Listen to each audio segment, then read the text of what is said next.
The derelict Vanguard-class destroyer hung in the void like a metallic corpse, its hull scarred by plasma burns and punctured by kinetic rounds. Marcus Chen guided his salvage skiff through the debris field surrounding the dead warship, his practiced cataloging the scattered remains of what had once been a formidable vessel. Emergency beacons had gone silent 3 standard months ago, and the ship's transponder identified it as the Resolute Dawn, a human military vessel reported missing during the frontier wars. "Another ghost ship in the graveyard," Marcus muttered. Adjusting his scanner array to penetrate the destroyer's twisted hull, his salvage permit allowed him to claim anything of value from vessels abandoned for more than 90 days, and the Resolute Dawn qualified. More importantly, military ships often contained rare alloys and advanced components that could fund his operation for months. The Void Sector had become a haven for independent salvagers like Marcus.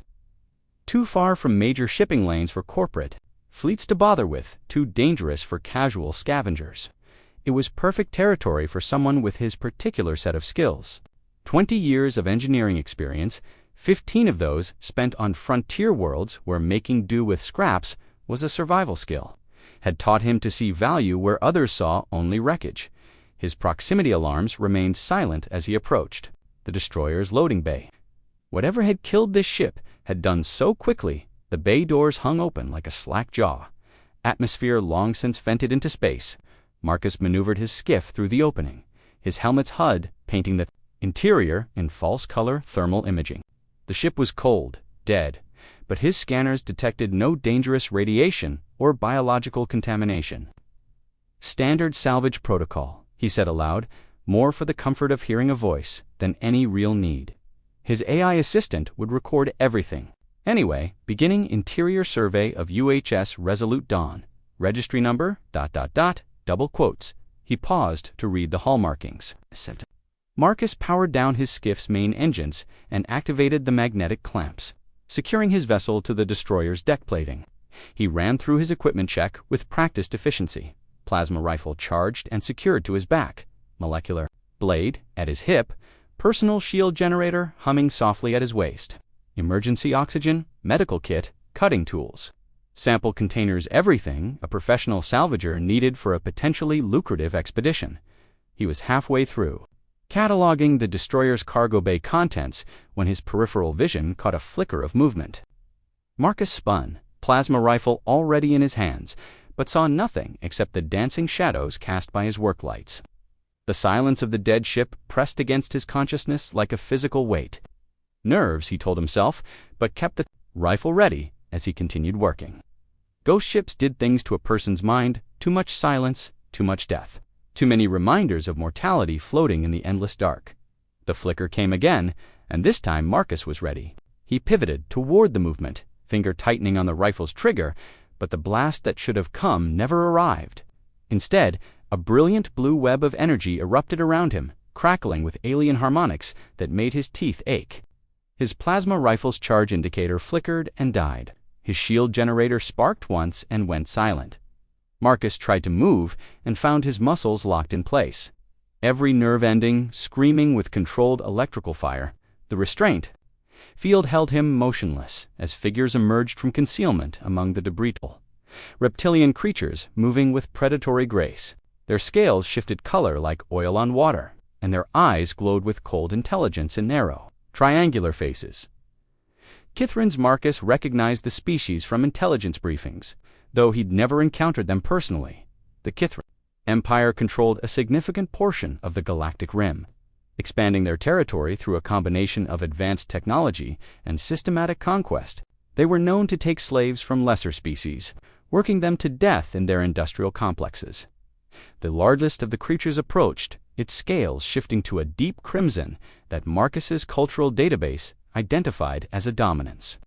Display when it spoke, its voice carried the harsh sibilance of its species, but the universal translator built into Marcus's helmet rendered the words in crisp standard: "Another human scavenger, picking through the bones of your dead." The Kithrin's head tilted in what might have been amusement. How, ... appropriate. Marcus fought against the restraint field, managing only to strain his vocal cords enough to speak. "The salvage laws mean nothing here." The Kithrin gestured, and two smaller members of its crew began methodically stripping Marcus of his equipment. They moved with clinical efficiency, removing his plasma rifle, molecular blade, shield generator, and even his basic tools. "I am Captain Sektar of the Imperial vessel, Consuming Shadow. You are now property of the Kithran Empire." The smaller Kithrans continued their work, taking everything of potential value or threat. Marcus watched helplessly as they confiscated his emergency oxygen, his medical kit, even his ration bars. They left him only his basic environmental suit, presumably because they needed him alive for whatever purpose they had in mind. "Your species fascinates us," Sektar continued, his scales shifting to a cooler blue-green. "So dependent on your crude technology, yet so arrogant about your place in the galaxy. Without your weapons, you are nothing more than soft-skinned prey animals." One of the crew members approached with a handheld scanner, running it over Marcus' paralyzed form. It chittered something in the Kithran language, and Sektar's eyes brightened with apparent interest. "Engineer classification," the captain mused. "Useful? You will serve well in our industrial complexes, assuming you survive the journey." He gestured again, and the restraint field began to move, carrying Marcus-like cargo toward the loading bay where his skiff waited as they passed his salvage vessel. Marcus saw more Kithrans swarming over it, dismantling systems and loading components into their own ship. 20 years of work, his entire livelihood, being stripped away piece by piece. The practical part of his mind noted that they were taking everything of value while leaving the basic hull intact, a sign of their efficiency and experience in this kind of operation. The Consuming Shadow loomed beyond the destroyer's hull, a sleek predator ship nearly twice the size of the human vessel. Its hull bore the geometric patterns that Kithran vessels used to identify their imperial lineage, and weapon ports studded its surface like mechanical eyes. This was no simple raider. This was a military vessel on what appeared to be a systematic sweep of the sector. They carried Marcus through an airlock that sealed behind them with ominous finality. The interior of the Kithran ship was all harsh, angles and cold metal, lit by strips of blue-white light that hurt human eyes. The temperature was several degrees too warm, and the atmosphere had a metallic taste that suggested a different atmospheric mixture than human standard. Other prisoners occupied a series of holding cells along one corridor, members of various species Marcus didn't immediately recognize, all looking defeated and They watched his passage with the listless attention of beings who had given up hope of rescue or escape. The cell they threw him into was barely large enough for him to lie down, with walls that hummed with some kind of suppression field. When the force barrier snapped into place across the opening, Marcus finally felt the restraint field release him. He collapsed to the deck plating, his muscles cramping from the prolonged paralysis. "Welcome to your new existence," human Sektar's voice came through a speaker somewhere in the ceiling. "Rest well. Tomorrow, we begin testing exactly how much your species can endure without the technology you depend upon so heavily." The lights dimmed to a barely perceptible glow, and Marcus woke to the sound of something heavy being dragged past his cell. Through the translucent force barrier, he caught a glimpse of two Kithran guards pulling what looked like a body wrapped in crude sacking. The metallic scrape of claws on deck plating faded as they disappeared around a corner. But the implication was clear enough. He'd been aboard the Consuming Shadow for 6 standard days, judging by the rhythm of the ship's artificial day-night cycle. 6 days of minimal rations, stale water, and the constant hum of the suppression field that prevented him from getting proper rest. The other prisoners had stopped trying to communicate after the 3rd day, their alien faces settling into the blank mask of hopelessness that Marcus recognized from refugee camps on the frontier worlds. The ship's intercom crackled to life, filling the detention area with Sektar's harsh voice. "Attention cargo. Today begins the first of our entertainment cycles. The crew grows restless during long voyages, and you will provide ... diversion." Marcus pressed himself against the cell's rear wall as Kithran guards began moving through the detention block. They moved with mechanical efficiency, selecting prisoners according to some criteria Marcus couldn't determine. A tall insectoid being from the cell across from his was hauled away despite its chittered protests. 2 cells down, a blue-skinned humanoid with gill slits was dragged out while making a low, keening sound that might have been weeping when they reached Marcus's cell. The lead Garda, smaller Kithrin, with scars crisscrossing its snout, gestured. For him to move forward, the force barrier dropped, and Marcus found himself face to face with creatures whose cold intelligence was matched only by their casual cruelty. You, human. Time to discover what your species is worth without its toys. They fitted him with restraint shackles that allowed movement, but would paralyze him instantly if he moved too aggressively. The corridor they led him through was wider. Then the detention area, with viewports showing the star-scattered void outside. Marcus caught glimpses of other Kithrin vessels, maintaining formation with the consuming shadow. This wasn't just a single raiding ship, but part of a larger operation. The arena occupied what had probably been the ship's primary cargo bay. Kithrin crew members filled improvised seating arrangements around a circular space marked out by energy barriers. The air was thick with their pheromone-heavy scent, and the sound of their harsh laughter, the center of the arena, bloodstains, marked the deck plating in abstract patterns that told their own story. Captain Sektar occupied an elevated platform that gave him an excellent view of the proceedings. His scales had shifted to the deep gold coloration that Marcus's cultural database identified as satisfaction or anticipation. When he spotted Marcus among the prisoners, his narrow head tilted in what might have been a smile. "Ah, the engineer arrives. Perfect timing." Sektar gestured, and the guards pushed Marcus forward until he stood at the edge of the arena. "Today's entertainment will test a theory of mine about technological dependence. Observe." A section of the arena's wall rotated open, revealing a collection of weapons that looked like they belonged in a museum. Crude metal blades, wooden clubs, primitive spear implements that predated energy weapons by millennia. The weapons were arranged on display racks with the care typically reserved for historical artifacts. These relics were collected from various worlds during our expansion, Sektar explained, his voice carrying clearly over the crowd's anticipatory murmur. Physical tools from species that had not yet learned to harness proper energy manipulation. We keep them as ... curiosities. Marcus watched as guards brought out his first opponent, a Gorvanian, whose massive frame strained against its restraints. The species was known for their physical strength and aggressive nature, qualities that had made them valuable as shock troops before the Kithrins conquered their homeworld.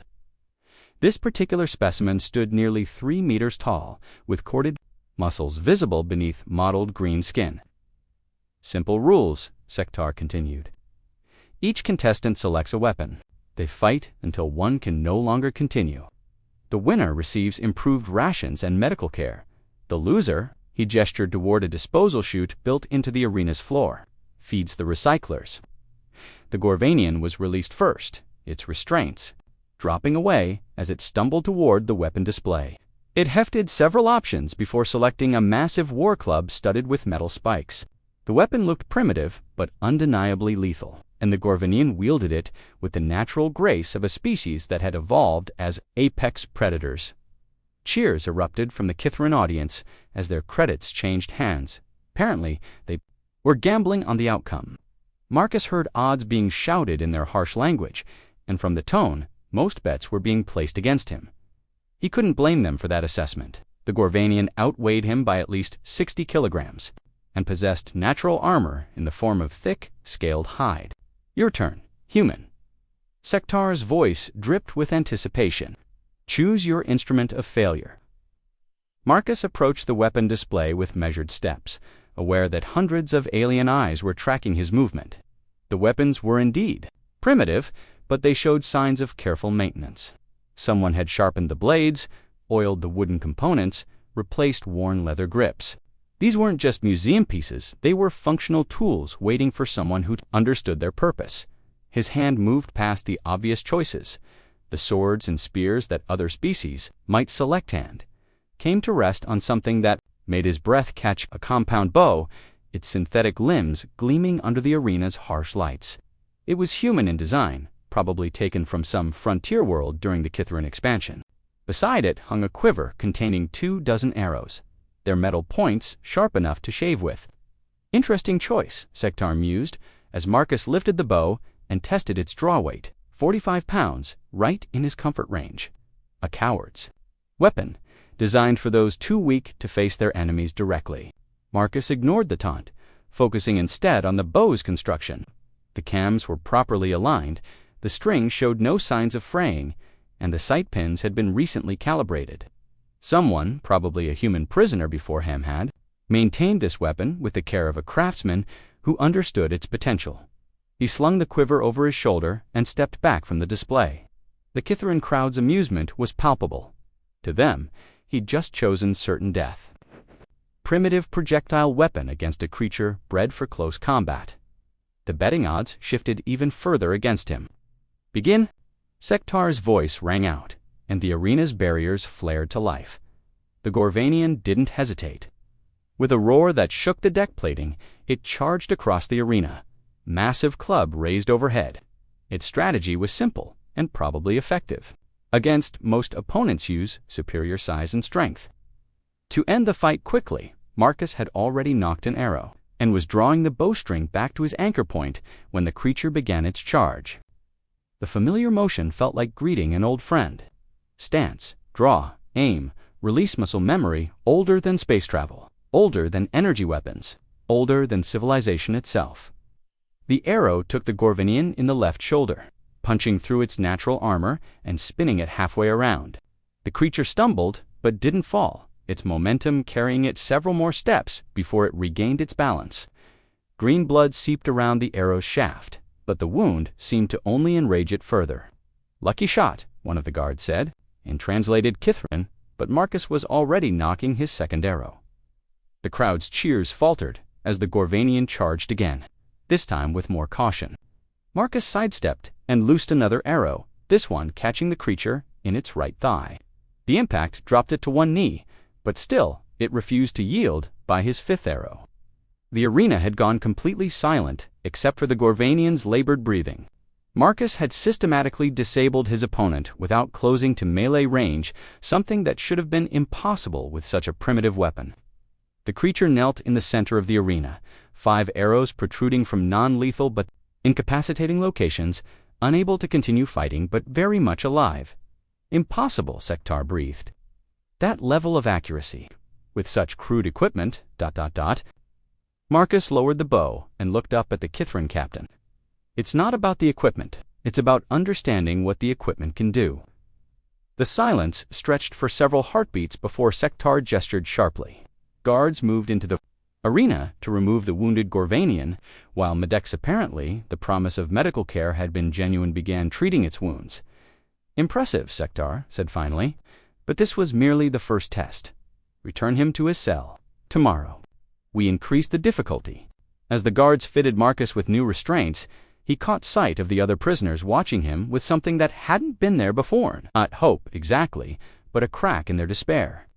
He'd done something they thought impossible. The bow lay across Marcus's knees like a sleeping serpent, its synthetic limbs gleaming dully in the cell's dim lighting.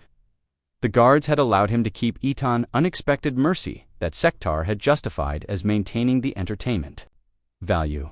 Marcus suspected the real reason was that none of the Kithrins understood how dangerous the weapon truly was in experienced hands. He ran his fingers along the bow's grip, feeling the slight roughness where human hands had worn grooves. In the material, the previous owner had been right-handed like Marcus and had favored a low-wrist position that spoke of formal training. Competition archery, perhaps, or military instruction. Either way, they'd cared for the weapon with the devotion of someone who understood its potential. The arrows were a mixed collection, some with field points for target practice, others with broadheads designed for hunting. The broadheads were the interesting ones, their razor-sharp edges maintained with obsessive care. Someone had spent hours honing these points to surgical sharpness, understanding that an arrow's effectiveness depended entirely on its ability to penetrate and cause precise damage. "Grandfather," Marcus whispered, closing his eyes and letting memory transport him across decades and light years, the northern woods of Montana. Earth-autumn leaves crunching underfoot, morning frost painting the world in crystal. Marcus Chen, age 12, shivering slightly in his hunting gear, as his grandfather led him through the forest with the patience of someone who understood that real education couldn't be rushed. "Feel the wind," the old man had said, holding up a handful of down feathers and releasing them. "See how it shifts?" That's not random. There's a pattern to it, a rhythm. The forest is trying to tell you something if you know how to listen. Marcus had nodded impatiently, eager to get to the actual hunting. His grandfather's lessons always seemed to take forever, filled with details that seemed irrelevant to the excitement of tracking game and making the shot. "You're thinking about the kill," his grandfather observed with the uncanny accuracy that had always unnerved Marcus. "That's backwards thinking, boy. The kill is the end result, not the goal. The goal is understanding your prey, understanding your environment, understanding yourself." Marcus opened his eyes, the memory as vivid as if it had happened yesterday. His grandfather had been trying to teach him something that went far beyond archery, something about the fundamental nature of survival that most humans had forgotten. In their rush toward technological advancement, he examined each arrow individually, checking for damage to the fletching, ensuring the nocks were properly aligned. The ritual was meditative, a series of precise movements that his hands remembered even after years of relying on energy weapons. Each arrow was a potential solution to a specific problem, and understanding their capabilities was crucial to using them effectively. The Gorvanian had been lucky. Marcus could have killed it, Iselia shot to the throat, or an arrow punched through the gap between its natural armor plates just below the sternum. Instead, he'd chosen to disable rather than destroy, to make a point rather than simply win. The Kithrans hadn't understood the significance of that choice yet, but they would. His fingers found the bow's string, testing its tension and checking for wear. The synthetic material was stronger than traditional bowstrings, but it still required care and attention. A broken string at the wrong moment could mean death. And Marcus had learned long ago that equipment failure was often preceded by subtle signs that most people ignored. The weapon is just a tool. His grandfather's voice echoed across the years. It amplifies what you already are, but it can't make you into something you're not. A fool with a rifle is still a fool, just a more dangerous one. The memory triggered, others cascading through his consciousness like dominoes. Hours spent in the forest learning to read tracks and sign. Days of practice at the archery range behind his grandfather's cabin, shooting until his fingers bled and his shoulders ached. Nights around the campfire, listening to stories about the old days when humans had been predators first and everything else second. Most of Marcus's childhood, friends had thought his grandfather was eccentric. At best, a dangerous anachronism. At worst, why learn primitive survival skills in an age of fusion reactors and FTL travel? Why practice with a bow when plasma rifles could vaporize targets at 10 times the range? The questions had stung because Marcus couldn't articulate an answer that satisfied his teenage logic. Now, decades later, and imprisoned in the belly of an alien warship, he finally understood what the old man had been trying to teach him. Technology. It was powerful, but it was also fragile. It required infrastructure. Strip all that away, and what remained was the person underneath their knowledge, their skills, their ability to adapt and overcome.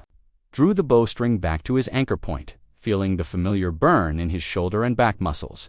The draw weight was perfect for extended use, heavy enough to drive arrows through armor and bone, light enough to allow for rapid shooting over extended periods. He held the draw for 30 seconds, testing his strength and the bow's stability, then eased the string forward without releasing dot in the adjacent cells. Other prisoners watched his practice routine with varying degrees of confusion and interest.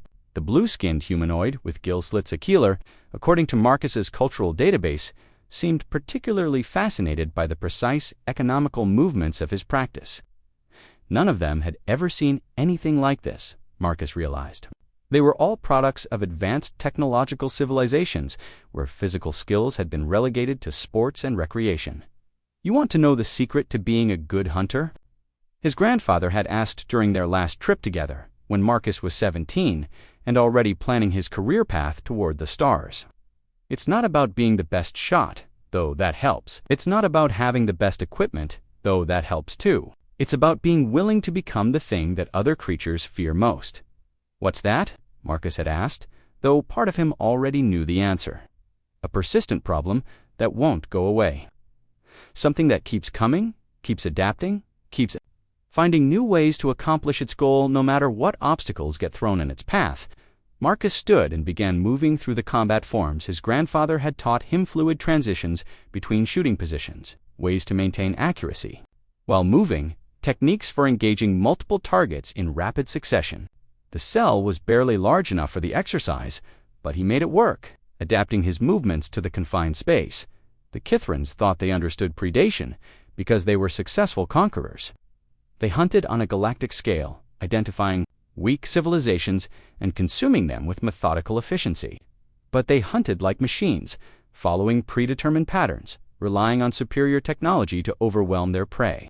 They had never learned to hunt the way humans hunted, with creativity and adaptation and the kind of stubborn persistence that could wear down opponents who should have been impossible to defeat. Tomorrow would bring new challenges, new opponents, new attempts to break his spirit and prove Kithran's superiority. Sektar would escalate the difficulty until he found Marcus's breaking point. Confident that every being had limits that could be exploited, the captain was about to learn something that humans had been teaching the galaxy for centuries, often at great cost to themselves and others. Breaking points were just suggestions, and humans had never been very good at following suggestions they didn't like. Marcus knocked an arrow and drew the bowstring back again, this time sighting on an imaginary target at the far end of his cell. The motion was automatic now, muscle memory taking over from conscious thought. His grandfather had drilled these fundamentals into him so thoroughly that they'd become instinctive responses, accessible, even under extreme stress. The bow remembers, the old man had said during one of their sessions. Even when your mind is confused or afraid, your body will remember what to do if you've practiced enough.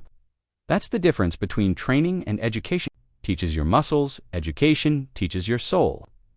In the corridor outside, Marcus could hear the ship's night cycle beginning. The lights dimmed, the background hum of machinery shifted to a lower frequency, and the Kithran crew settled into their rest periods. But sleep would not come easily for Marcus tonight. Instead, he would practice and remember and prepare for whatever tomorrow might bring. He had been a salvage engineer for 20 years, a problem solver who made his living by finding value in things other people had written off as worthless.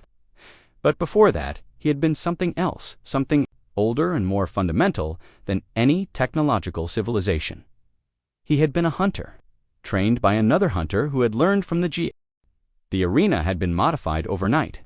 What had been a simple circular space was now a complex maze of barriers, obstacles, and elevated platforms that created dozens of potential ambush points and hiding spots. Kithran engineers had been busy, transforming their entertainment venue into something that resembled an urban warfare training ground. Improved accommodations for today's festivities, Sektar announced from his observation platform, his scales shifting to the deep crimson that indicated anticipation. Yesterday's demonstration was ... educational. Today, we test whether primitive weapons retain their effectiveness in a more challenging environment.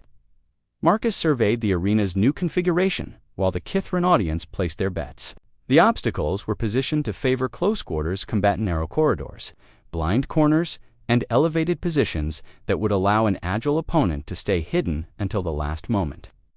Someone had put considerable thought into neutralizing the advantages of a ranged weapon. His opponent emerged from the far side of the arena, and Marcus felt his assessment of the situation shift dramatically.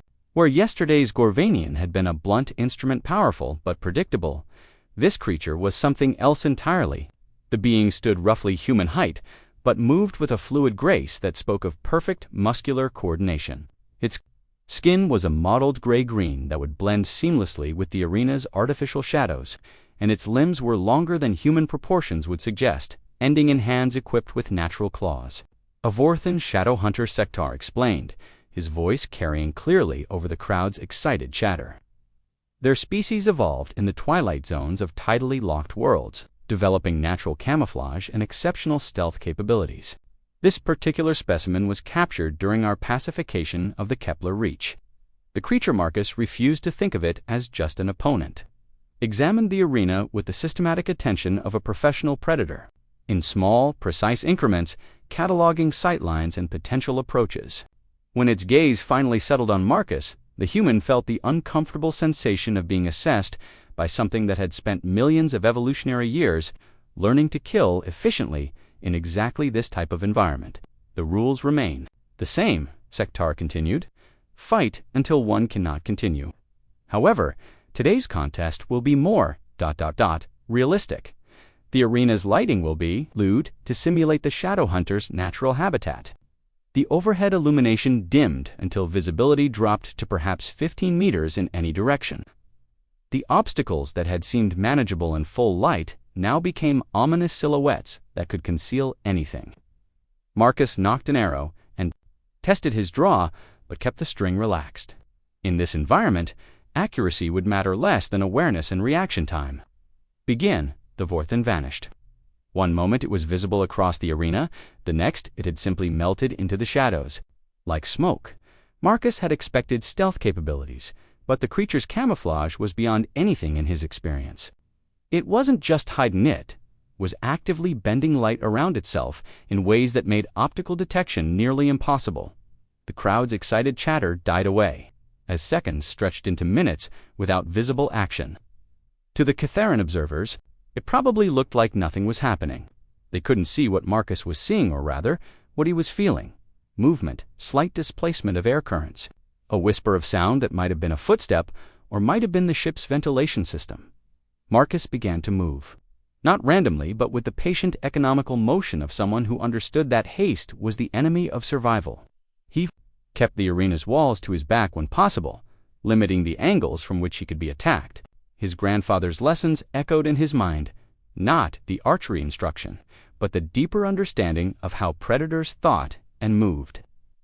When you can't see your prey, the old man had said during a winter hunting expedition, you have to become your prey. Think like it thinks, move like it moves, anticipate where it wants to go next. The first attack came from above. Marcus sensed rather than saw the Vorthon dropping from an elevated platform and rolled sideways just as claws raked the air where his head had been. He came up with the bow half drawn, but his target had already vanished back into the shadows. Fast. Faster than anything that size should be able to move. The crowd erupted in excited chittering, apparently delighted by the near miss. Marcus could hear credits changing hands as the betting odds shifted. Most of the observers probably expected the contest to end quickly now that the shadow hunter had revealed itself.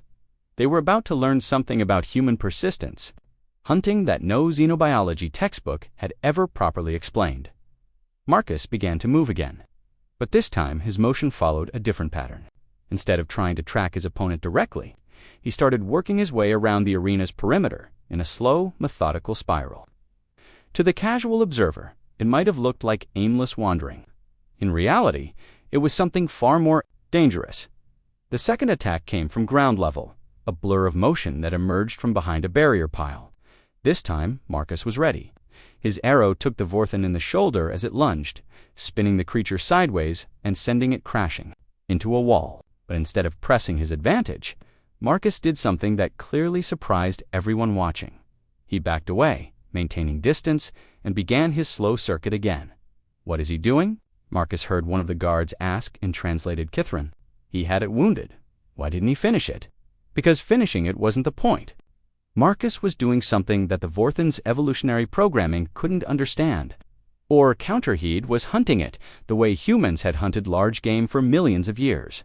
Not through superior speed or strength or camouflage, but through relentless, patient persistence that gradually wore down prey until exhaustion made them vulnerable.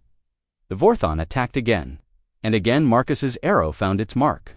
This time, the shot caught the creature in its left leg, limiting its mobility. It retreated into the shadows, but Marcus could hear its breathing now slightly labored with a harsh edge that indicated pain and stress. Big predators aren't used to being hunted, his grandfather had explained during one of their tracking exercises. They're used to being the thing that other creatures run from. When something starts hunting them back, it confuses their instincts. They don't know how to be prey. Marcus continued his circuit, occasionally loosing an arrow at shadows where he thought he detected movement. Most of these shots, missed. He couldn't see his target clearly enough for precision shooting, but that wasn't the point. Each arrow that whispered past the Vorthen's hiding spot added to its stress, reminded it that nowhere in the arena was truly safe. The creature's next attack was sloppier. Born of desperation rather than calculated ambush tactics, Marcus sidestepped the clumsy lunge and put another arrow into its flank. this one punching deep enough to draw a pained shriek from the Shadow-Hunter. Now the Vorthon was visibly favoring its wounded leg, and its camouflage flickered occasionally as pain disrupted its concentration. Marcus could see fear in its posture, the realization that its natural advantages weren't enough against this strange, persistent predator that refused to fight according to the rules it understood. The crowd had gone silent again, but this time, the silence carried a different quality.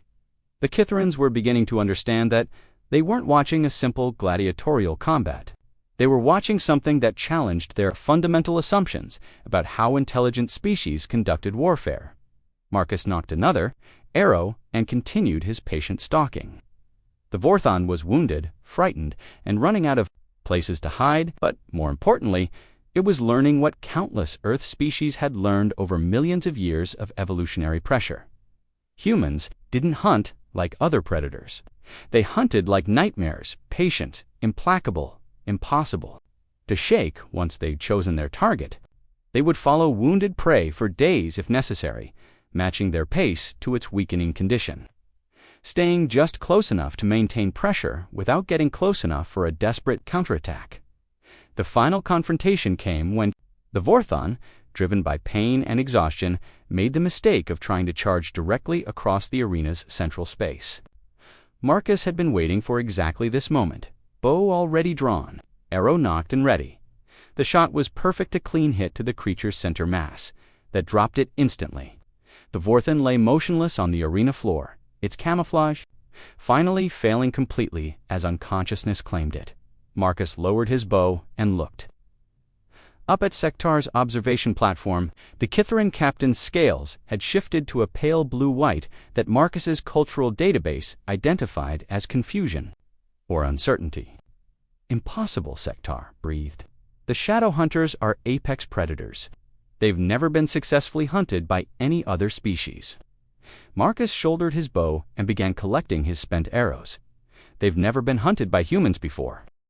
Captain Sektar stood before Marcus's cell with an expression that the human had never seen on a Kithran, face before uncertainty mixed with something that might have been fear.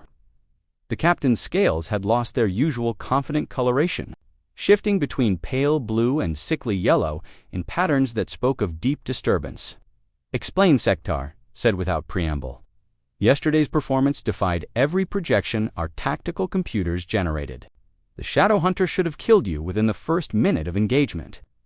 Marcus looked up from where he sat cross-legged on the cell floor, the bow resting across his knees. He'd been examining the weapon's construction again, noting details that he'd missed in previous inspections. The previous owner had made subtle modifications, small adjustments to the grip angle, custom fletching on several arrows, tiny improvements that spoke of deep understanding and years of experience. "Your computers don't understand humans very well," Marcus replied. "Our computers catalog the capabilities of over 4,000 sentient species." Sektar snapped, his scales flashing the angry red that Marcus had learned to associate with wounded pride. "They predicted your defeat with 97% certainty. What variables did they use in their calculations?" The question seemed to catch Sektar off guard.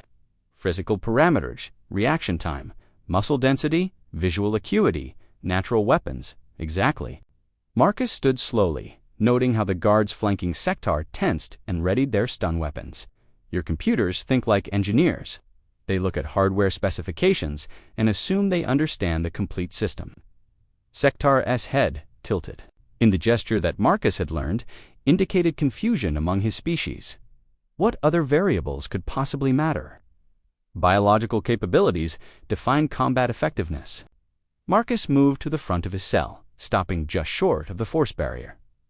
"Let me ask you something, Captain. When your species first developed energy weapons, what happened to your knowledge of traditional combat? We abandoned such primitive methods, obviously. Why maintain inferior capabilities when superior ones are available? And when you developed faster-than-light travel, did you maintain knowledge of stellar navigation by stellar observation? Of course not. Navigational computers are far more accurate than." Sektar stopped, his scales shifting to a deeper blue as understanding began to dawn. "Every advancement replaces the old knowledge," Marcus continued. "Each generation becomes more specialized, more dependent on the tools that their predecessors built. It's efficient, It makes sense, but it also makes you vulnerable in ways you've never considered. Marcus turned to face the other prisoners, who had been listening to the conversation with growing interest. The Keeler, with the gill slits, the insectoid being from the far cells, even the massive Thraxian in the reinforced containment unit, all of them were pressed against their barriers, hanging on every word. "Tell me about your worlds," Marcus said to them. "Before you developed advanced technology, what did your ancestors know how to do?" The Keeler spoke first, its voice carrying the bubbling undertones of its species' aquatic heritage. "We were fishers, deep-water hunters who could track schools across entire ocean basins using only sensory cues, the insectoid being clicked its mandibles thoughtfully. Hive builders. We could construct complex structures, from raw materials, coordinate massive construction projects through pheromone communication, and now," Marcus prompted, "now we use fabrication matrices," the Keeler admitted, "automated systems that can build anything we need." "Chemical communications were replaced by electronic networks centuries ago," the insectoid added. "Who needs pheromone tracking when you have quantum entanglement communicators?" Marcus nodded and turned back to Sektar. "You see the pattern? Every species follows the same path. They develop tools that make their natural abilities obsolete. Then they forget those abilities ever existed. It's logical, efficient, and ultimately catastrophic." "How is advancement catastrophic?" Sektar demanded.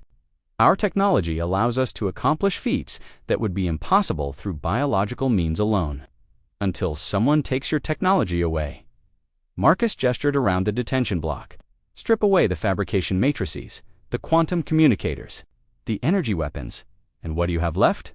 Highly intelligent beings who've forgotten how to survive without their tools." To demonstrate his point, Marcus reached into his boot and withdrew something that made the guards tense, a small piece of metal debris that he'd somehow acquired. Under their watchful eyes, he began working the material with his bare hands, bending and shaping it through pure mechanical pressure and technique. "Humans never fully abandoned the old knowledge," he continued as he worked. "We kept teaching our children how to make fire, how to craft tools, how to hunt and track and fight without relying on technology, not because we needed these skills in our daily lives, but because we understood something that apparently no other species figured out. The piece of metal was taking shape under his manipulation, a crude but functional arrowhead formed through nothing more than human hand strength and knowledge of leverage points." "And what is this profound insight that only humans possess?" Sektar asked, though his tone had lost much of its earlier arrogance. "That everything breaks eventually." Marcus tested the point of his improvised arrowhead against his thumb. Drawing a tiny bead of blood, reactors fail. Computers malfunction, supply lines get cut. When that happens, the species that survive are the ones who remember how to solve problems without perfect tools. He attached the makeshift arrowhead to one of his practice arrows, using fiber pulled from his clothing. Another skill that his grandfather had insisted he learn, despite the apparent obsolescence of such knowledge in an age of molecular assemblers. "This is why your entertainment is failing, Captain. You expected to see a human reduced to helplessness without his technology. Instead, you're seeing what humans actually are when you strip away all the convenient tools, adaptable problem solvers who treat every limitation as just another engineering challenge." The Kithran guards were exchanging nervous glances now, their grip on their weapons tightening. They were beginning to understand the implications of what Marcus was demonstrating, even if they couldn't articulate their growing unease. "Maintain what we call graceful degradation," Marcus continued, fitting the arrow to his bowstring and testing the balance. "Take away our plasma rifles. We use slug throwers. Take away the slug throwers. We use bows. Take away the manufactured bows. We make new ones from whatever materials are available. At every level of technology, we remain dangerous because we never forgot the levels that came before." Sektar's scales had gone completely pale now, cycling through colors that indicated deep distress. "You're suggesting that technological dependence makes a species weaker, not stronger? I'm suggesting that it makes you predictable." Marcus lowered the bow but kept the arrow nocked. "Your tactics, your strategies, even your thinking patterns, they're all built around having access to your technology. Take that away, and you're operating in a space that your brains aren't equipped to handle." The captain was quiet for a long moment, apparently processing the implications. When he spoke again, his voice carried a thoughtful quality that Marcus hadn't heard before.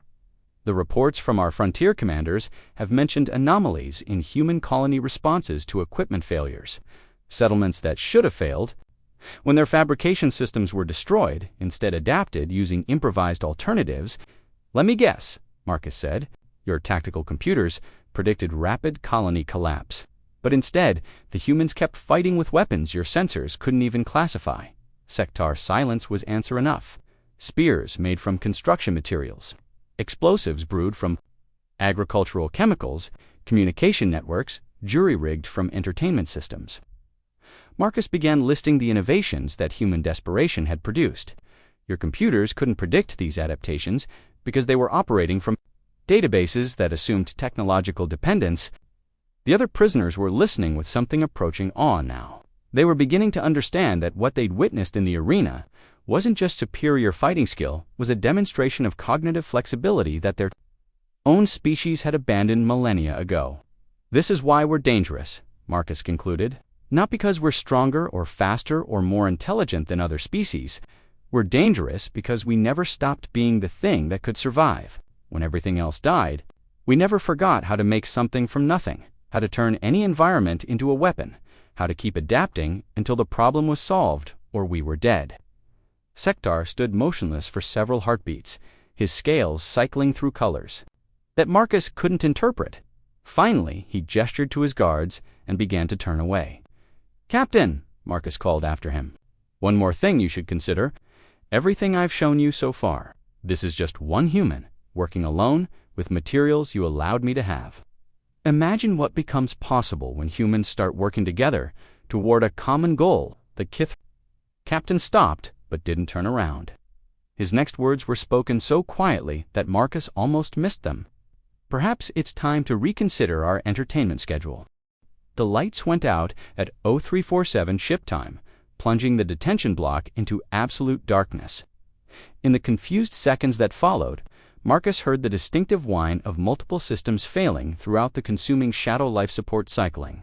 To emergency power, artificial gravity fluctuating, the omnipresent hum of the ship's reactor, stuttering like a damaged heart. "What's happening?" the Keeler called out from its cell, panic evident in its bubbling voice. "System failure," Marcus replied calmly, already moving despite the darkness. "Probably cascading power grid collapse. The question is whether it's accidental or intentional." His hands found the small pile of materials he'd been collecting over the past 3 days, metal fragments that the guards had missed during their searches. Synthetic fibers pulled from his clothing, chemical components scraped from cleaning supplies that had been used to maintain the detention area. Items that individually were harmless, but which Marcus had been mentally cataloging for their potential applications. The emergency lighting flickered on 30 seconds later, bathing everything in hellish red that made the detention block look like the interior of some mechanical demon. Through the crimson gloom, Marcus could see Kithran guards running past in apparent confusion, their usual cold efficiency replaced by something approaching panic. "Attention prisoners," Sektar's voice crackled through the ship's communication system, distorted by static and interference. "Remain in your cells. Any attempt to exploit this temporary malfunction will result in immediate execution." Marcus smiled grimly as he began assembling his improvised tools. Empty threats were a sign of weakness, and Sektar's obvious distress suggested that this temporary malfunction was anything but minor. The question was whether the captain would figure out what was really happening before it was too late. The Thraxian in the reinforced cell across the corridor spoke for the first time since Marcus had been imprisoned. Its voice was a bass rumble that seemed to come from the deck plating itself. "You did this. Somehow, you caused this failure." Not directly, Marcus admitted, using a metal fragment to carefully score lines in a piece of debris that would serve as his explosive casing, but I may have provided the inspiration. 3 days ago, during one of his conversations with Sektar, Marcus had mentioned the human tendency to turn any environment into a weapon. He'd specifically described how human engineers could weaponize a starship's own systems against its crew, overloading power conduits, introducing resonance frequencies into structural supports, creating feedback loops in computer networks. At the time, it had seemed like academic discussion. Now, Marcus suspected that someone had been listening very carefully to those conversations. The sound of plasma fire echoed through the ship's corridors, followed by shouting in the Kithran language. The emergency lighting flickered again, and this time it stayed off for nearly a minute before returning. They're losing control, the insectoid being observed, its mandibles clicking nervously. Something is systematically destroying their infrastructure. Marcus continued his work, mixing chemicals from cleaning supplies according to formulas that his grandfather had taught him decades ago. The old man had learned improvised explosives during his military service, knowledge that he'd passed down. Despite its apparent obsolescence, in an age of molecular disruptors and plasma charges, the prisoners in Section C have been released. A new voice announced over the ship's communication system. This speaker wasn't Kithran. The accent was human, tinged with the particular dialect of the outer colonies. Repeat, Section C prisoners are free and moving to secure the armory. Marcus felt a surge of grim satisfaction. Human prisoners systematically applying the lessons he demonstrated in the arena. They'd probably started with the ship's most vulnerable systems power distribution, networks that could be sabotaged using improvised tools, computer terminals that could be hacked using techniques that predated modern security protocols. The cell door's force barrier flickered and died as another power surge rippled through the ship's systems. Marcus didn't hesitate. He squeezed through the opening and immediately began working on the adjacent cells, using his improvised tools to override the mechanical locking systems that served as backups to the electronic restraints. How the Keeler gasped as its cell door swung open. "How did you know this would happen?" "I didn't," Marcus replied, helping the creature out of its confinement. "But humans have a saying, fortune favors the prepared mind. I've been ready for any opportunity that presented itself." He moved quickly through the detention block, freeing prisoners and distributing the improvised weapons he'd managed to create. Crude knives fashioned from metal debris, makeshift clubs weighted with dense components, even a few improvised slings that could launch projectiles with surprising accuracy. "Most of you come from species that abandoned physical combat millennia ago," Marcus told the assembled prisoners as plasma fire continued to echo through the ship. "Don't try to fight like humans. Instead, focus on what your species does best and figure out how to weaponize those abilities." The insectoid being immediately began secreting pheromones that would allow precise coordination with others of its kind, assuming any others were aboard. The Keeler tested its sonar abilities, mapping the ship's internal structure through echolocation. Even the massive Thraxian, whose species had been peaceful for centuries, began demonstrating the crushing grip strength that had once made them formidable predators. "The bridge is 3 decks up," Marcus announced, shouldering his bow and checking his supply of arrows. "We take that, and we control the ship. But remember, our goal isn't to kill Kithrans. Our goal is to get home." The journey through the ship's corridors was a nightmare of emergency lighting, system failures, and scattered firefights between human prisoners and Kithran crew members. Marcus led his group through maintenance passages and service corridors, avoiding the main combat zones while gradually working their way toward the command sections. Twice they encountered Kithran patrols, and both times Marcus demonstrated the tactical applications of his improvised weapons. A broadhead arrow could punch through Kithran body armor at close range. A properly placed explosive charge could bring down a corridor's ceiling, creating impassable barriers. Most importantly, the psychological effect of seeing prisoners armed with primitive weapons was devastating to Kithran morale. "Impossible." One wounded guard gasped as Marcus's group moved past his position. "You have no weapons, no technology? How are you doing this?" "We are the weapons," Marcus replied simply. The bridge access corridor was heavily defended with Kithran Marines, positioned behind portable barriers and energy weapons trained on every approach. A frontal assault would be suicide, even for humans with improvised equipment. But Marcus hadn't survived 20 years as a salvage engineer. By choosing frontal assaults when other options were available, "Give me 10 minutes, he told the other prisoners, then disappeared into a ventilation shaft that led toward the ship's primary power distribution center. What he did in those 10 minutes would become legend among both human and alien survivors. Using nothing more than metal debris, improvised chemicals, and an understanding of engineering principles that most species had forgotten. Marcus systematically destroyed the consuming shadow's defensive capabilities. The lights went out permanently. Artificial gravity failed, sending the Kithran defenders floating helplessly in zero-G, while the human prisoners, many of whom had grown up in low-gravity environments, moved with practiced ease. Most critically, the ship's life support systems began venting atmosphere into space, forcing the crew to choose between defending the bridge and sealing hull breaches. When Marcus emerged from the ventilation system, the Kithran resistance had collapsed entirely. Sektar stood alone on the bridge, his scales pale with shock and defeat, watching as human prisoners took control of his ship using tools that his ancestors might have recognized. "This is impossible," the captain whispered as Marcus approached, bow drawn and arrow nocked. "You're using primitive technology against a warship equipped with the finest Imperial systems." Marcus looked around the bridge, noting the dead control panels and sparking electronics that had been systematically destroyed by prisoners, using improvised tools and techniques that predated interstellar civilization. "Your systems are designed to defend against energy weapons, computer viruses, and coordinated military assaults," he said quietly. "They were never designed to defend against someone who could turn a cleaning supply closet into an armory, or who understood that every advanced system has primitive failure points that can be exploited with basic tools." Sektar's scales shifted to the deep blue that indicated despair. "My crew, my ship.